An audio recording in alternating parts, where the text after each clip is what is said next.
It is August 7th, 2014, a warm night on Australia's Gold Coast. The streets are bustling with life, young people everywhere heading to the city's clubs and bars to enjoy the night. But suddenly, loud sirens and flashing blue lights interrupt the merrymaking.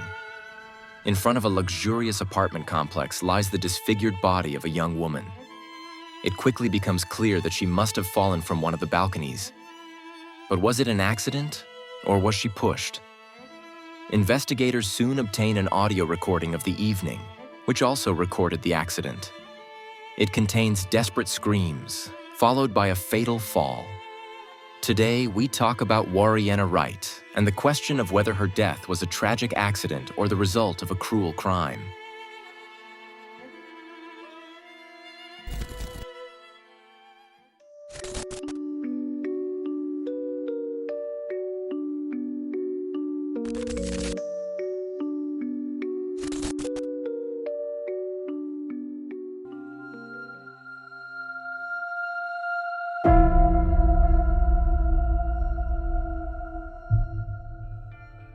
Warriena Wright was born on May 20th, 1988, in Wellington, New Zealand. However, she spent part of her childhood in the Philippines, near Manila, the home of her mother, Marisabeth. When she was 1 year old, the family moved back to New Zealand, where her father, Warren, is from. Although her parents later separated, Warriena had a happy childhood. She developed a keen interest in technology, art, and photography, and has a big heart for animals, especially cats. As an adult, she works in the credit department of a bank and lives with her sister, who is 2 years younger, in an apartment just outside Wellington. The two are very close, share many common interests such as drawing, photography, and gaming, and often spend entire nights playing video games. Warriena is considered a cheerful and lively person. But behind her happy facade lie some insecurities. Since her long-term relationship ended 1.5 years ago, she has been plagued by self-doubt. Her ex-boyfriend, a bodybuilder, made her feel that she wasn't good enough. And she still hasn't been able to shake that feeling. Since the breakup, she hasn't been able to get involved in another relationship. In recent months, she has been active on Tinder and has had a few dates, but none of them have led to a relationship. At the end of July 2014, Warriena travels to Australia to attend the wedding of a former colleague and good friend. She arrives on July 28th in Surfers Paradise, a suburb of the Gold Coast in the state of Queensland. The region is known for its beaches and numerous clubs and bars, which are particularly popular with young people and students. Warriena enjoys the first few days exploring the area and spending a lot of time at the beach. The wedding takes place on August 4th, and Warriena has so much fun that she decides to stay a few days longer. A friend named Savannah, who was also a guest at the wedding, is staying a little longer as well, and the two spend the next few days shopping, relaxing on the beach, and visiting the surrounding bars. Meanwhile, Warriena continues to be active on Tinder. On August 1st, she matches with a man named Gable Tostee.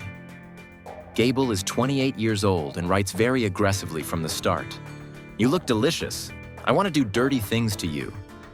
That usually work? Ha ha ha, not trying to make anything work. I'm just saying. Got a problem with that? Lol, fair enough. I was just asking. So, you're down with that then? Can you be a freak in the sheets? Lol, probably not. Depends. What does it depend on? What I've had to drink. Lol, let's get drunk together. I'm a porn star after a few drinks. That's great. You in Gold Coast? Yup, you? Yeah, just exploring Surfers. Lol, I live in Surfers. How long you down for? Till Monday. Let's get together then. The two arrange to meet on August 7th. On the day of the meeting, Warriena sends him another message. "Please don't be a creepy, perverted old guy." Gable replies, "I'll do my best." At 8:30 p.m., they meet at a mall. Thanks to surveillance footage, the course of the evening can be easily reconstructed. The two hug each other in greeting and first go to a bar. But after only 5 minutes, they leave again. They buy a 6-pack of beer at a nearby liquor store and then go to Gable's home. He lives in a high-rise building right on the beach, on the 14th floor of the Evelyn apartment complex. They spend the next few hours there.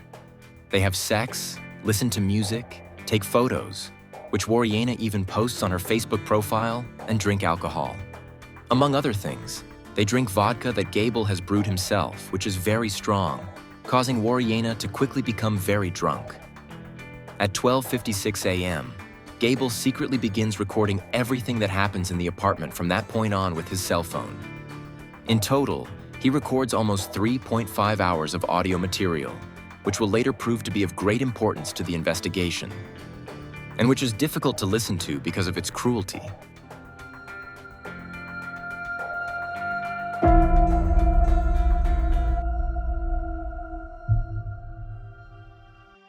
The first few minutes of the recording are unremarkable. Music plays in the background, the two continue to drink alcohol, fool around, and talk about all sorts of topics. Warriena is obviously very drunk. At around 1:05 a.m., Gable asks her if she wants to accompany him to work the next day. Then my mother would see that I'm not a loser. 2 minutes later, Warriena suddenly says, "I know you want to kill me. You told me." What exactly she means by this remains unclear. Shortly thereafter, at 1:09 a.m., Gable says, "I don't believe in life after death. You die, and that's it. Throw me off the balcony and it's over. Boom." When Warriena wants to go out onto the balcony a little later, he warns her. But be careful not to fall. The two seem very playful with each other. They playfully fight with each other and laugh together. At 1:33 a.m., Warriena says goodnight and seems to want to leave. Gable asks her if he should drive her, but suddenly, her voice changes. The music stops, and Warriena begins to frantically search for her things. It looks like an iPhone. Shit. Do you want me to ring it? Yeah, I'd love you to ring it. What's the number? I'll find it. Yeah. There's a ton of your stuff right here.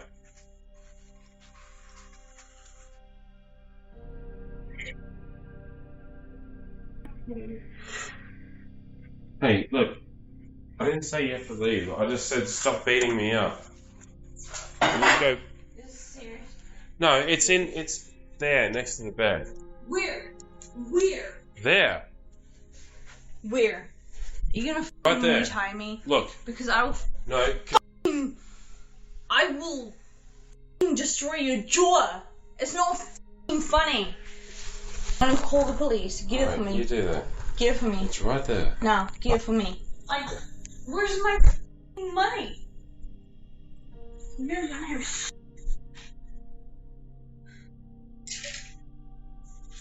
Call them with what? I thought you lost your phone. Exactly.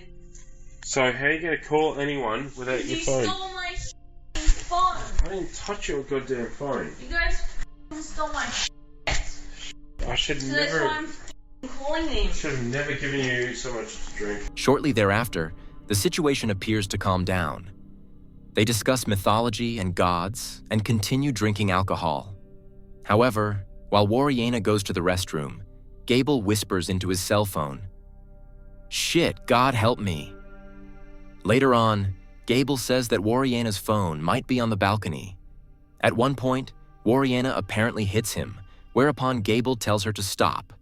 The situation finally escalates when Warriena starts throwing small white decorative stones lying around his apartment at Gable. He cries out in pain and grabs her. He gets angry and covers her mouth, causing the situation to escalate. You who? Go on, right now. I do need a sample of DNA.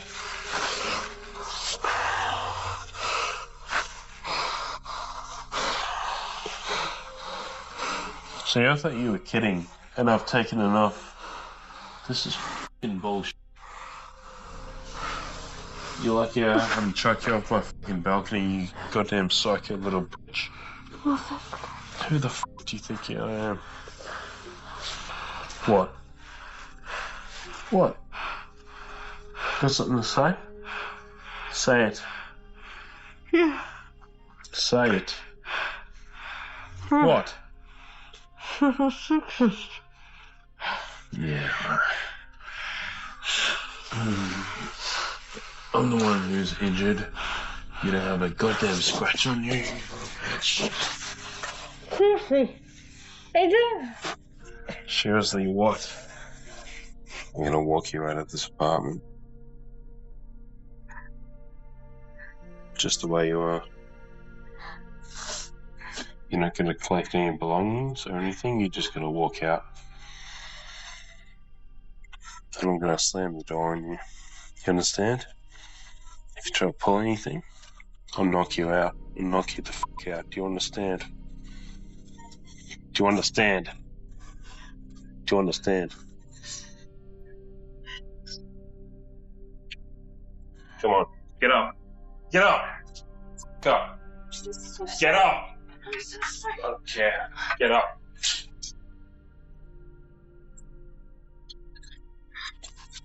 You don't understand, do you? You don't understand anything at all, do you? You don't understand. You don't understand, do you?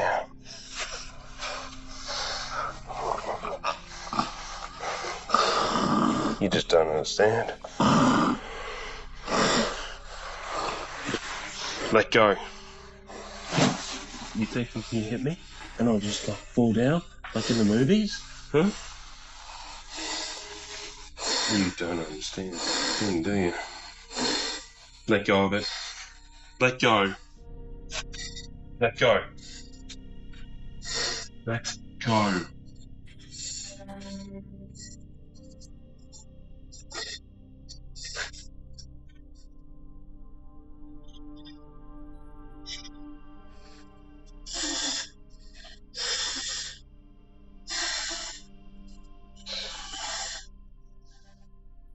You can hear him opening the balcony door.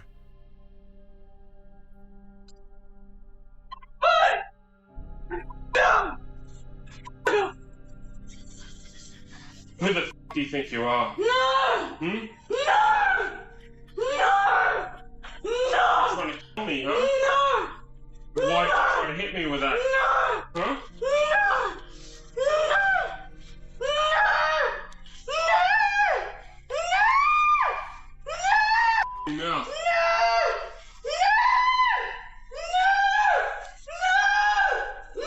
It's all on recording, you know? It's all being recorded.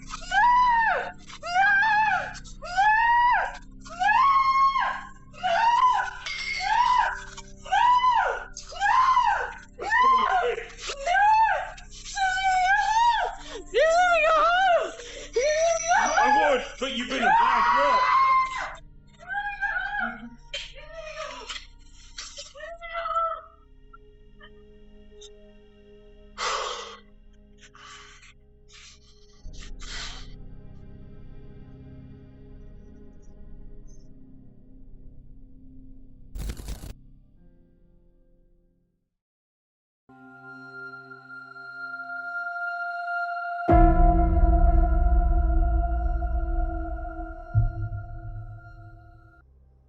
On Gable's recording, which is still running, a final faint scream can be heard a few seconds after he closes the balcony door from the inside.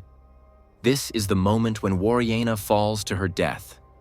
It remains unclear whether he lifted her over the railing onto the ledge, or whether she climbed over the railing herself to get to the balcony below and get away from Gable. A few seconds after her last scream, Gable makes a phone call. Instead of calling the police, he dials his lawyer's number.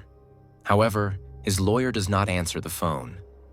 Gable gets dressed and leaves the apartment complex via the fire escape in the back door, while emergency services arrive in front of the building, alerted by a neighbor and other witnesses.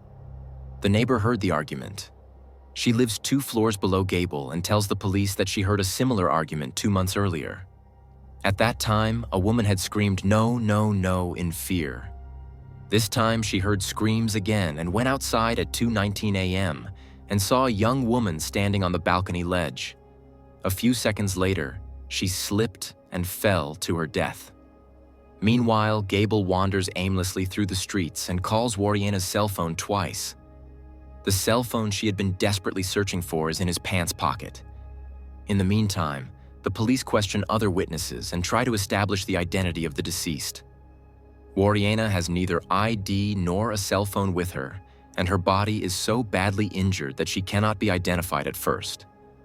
Not even her height can be determined with certainty at this point. At 3:10 a.m., a camera records Gable picking up a pizza at Domino's. His cell phone, which is still recording, documents him calling his father. Hello, Dad. I might have a bit of a situation. You see, I met up with a girl for a date tonight, and she started getting really aggressive.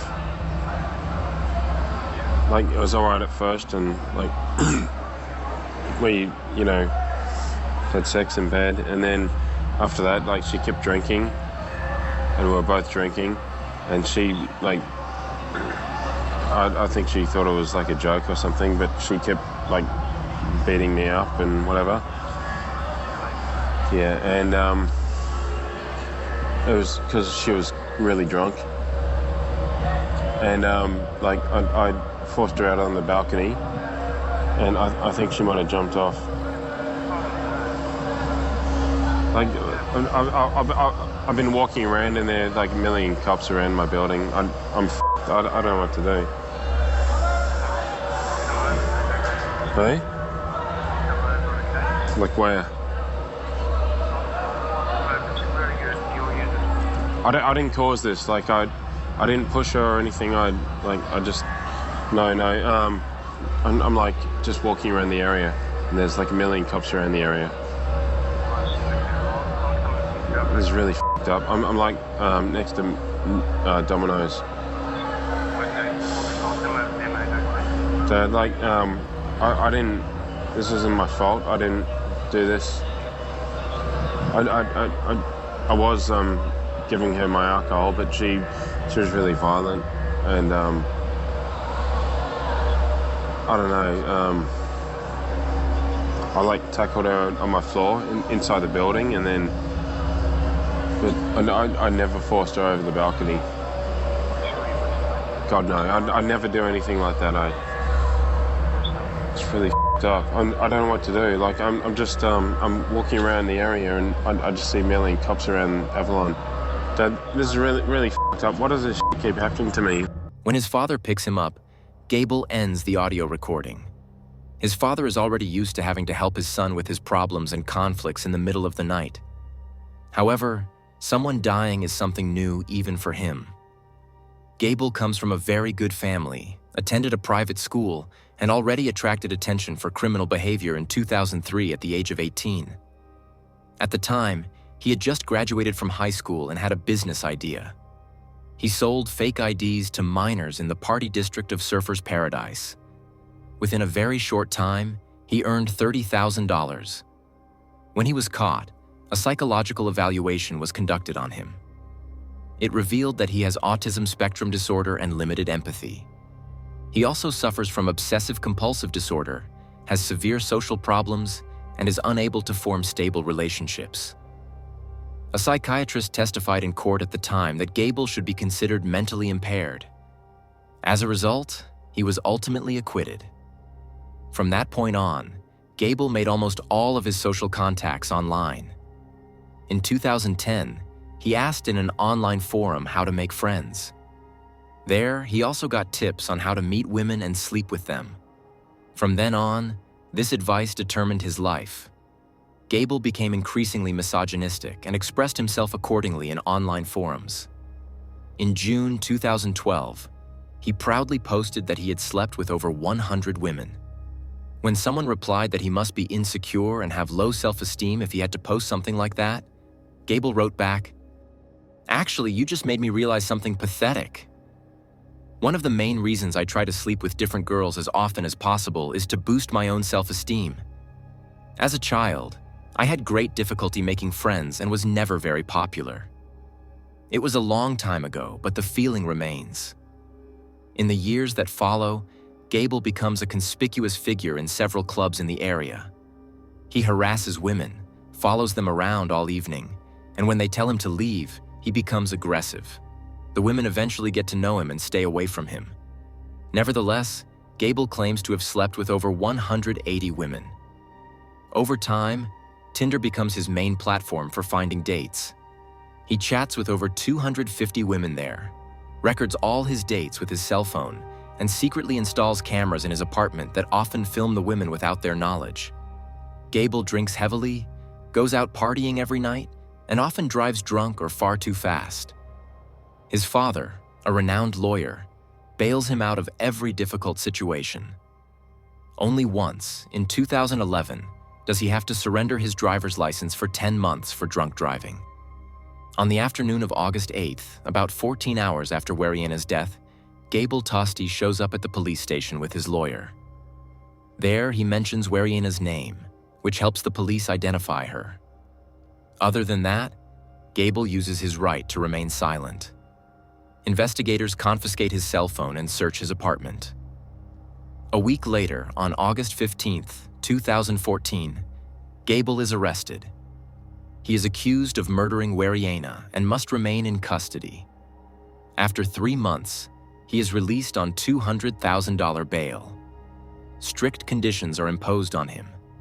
He is not allowed to drink alcohol, must live with his parents, is not allowed to leave the house after 6 p.m., and must stay away from social media. Despite these restrictions, Gable seems to be enjoying his life and carrying on as normal. He's often seen playing golf. Warriena's death attracts a lot of attention. There is intense media debate about whether Gable is guilty. The trial finally begins in October 2016. Gable's lawyer argues that his client is not to blame for Warriena's death. He explains that Gable was not on the balcony at the time of the fall. Warriena had behaved aggressively towards him and attacked him with a camera tripod, which was later found by the police on the floor of his apartment. Gable claims that he took her outside to calm her down. He says he only wanted to lock her out because she tried to hit him again and the balcony was closer than the apartment door. According to his statement, Warriena tried to climb off the balcony and lost her balance. He insists that her death was an accident. The prosecution, on the other hand, is convinced that Gable was largely responsible for her death. They accuse him of intimidating Warriena with threats and possibly lifting her over the balcony railing. On the audio recording, he can be heard threatening her several times. For example, he says, "You're lucky I didn't throw you off my damn balcony, you damn little psycho bitch." The prosecution also points out that at one point in the recording, it sounds as if Gable is choking Warriena for an extended period of time, which Gable vehemently denies. The trial lasts 6 days. The jury, consisting of 6 men and 6 women, is divided. They turn to the judge because they cannot initially agree on a verdict. On October 20th, 2016, after 4 days of deliberation, Gable is finally acquitted. While his family cheers in the courtroom, Warriena's family bursts into tears. Gable leaves the court in silence and stares at the sky for several minutes. Later, however, he gives an interview to the Australian program 60 Minutes, for which he receives $150,000. In it, he again asserts his innocence. When asked why he always recorded his dates, he replies that he often had blackouts in the past and wanted to reconstruct the dates. Regarding Warriena's fall, he says, "I saw her hanging over the railing. The next moment, she was gone. At that point, I didn't hear her scream." When asked why he called his lawyer instead of an ambulance, he explains, "No one is trained for this kind of situation. It's like being struck by lightning. There is no right or wrong reaction. What happened, happened. An ambulance wouldn't have changed anything." Warriena's death continues to be hotly debated on social media. Using a fake name, Gable and his ex-girlfriend Lizzie Evans join a Facebook group speculating about the case. After the mood turns against him, Gable reveals his identity and invites members to ask him questions.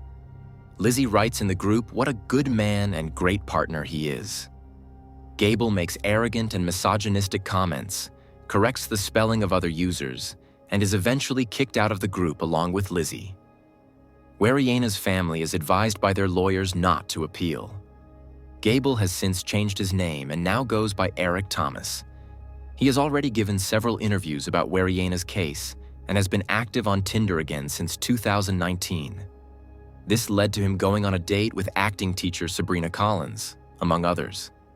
She later reports that she did not initially recognize who Gable was. When a friend told her that he was the balcony guy, she was stunned. Nevertheless, she wanted to hear his side of the story. She claims that Gable showed her what happened on the night of Warriena's death. He even locked her out on his balcony to reenact the incident. Gable denies this and states that none of it ever happened. Sabrina claims that Gable and a friend of his sent her abusive messages when she didn't want to continue seeing him. She went to the police, but they did nothing. Gable calls her crazy and claims that none of it is true, but that she was actually stalking him and obsessed with him. Warriena's family is still inconsolable. She is convinced that Gable deliberately killed Warriena and that he should have been convicted. Her relatives are trying to warn other young women about Gable. Since they couldn't protect Warriena, they want to at least make sure that no one else suffers the same fate. And that brings us to the end of today's video. I find Gable's audio recordings really hard to listen to. It's hard to imagine how scared Warriena must have been. Do you think she was drunk and trying to escape from him when she fell off the balcony? Or did Gable deliberately lift her over the railing with the intention of making her lose her balance? Feel free to write your opinion in the comments. By doing so, you'll also be supporting this channel.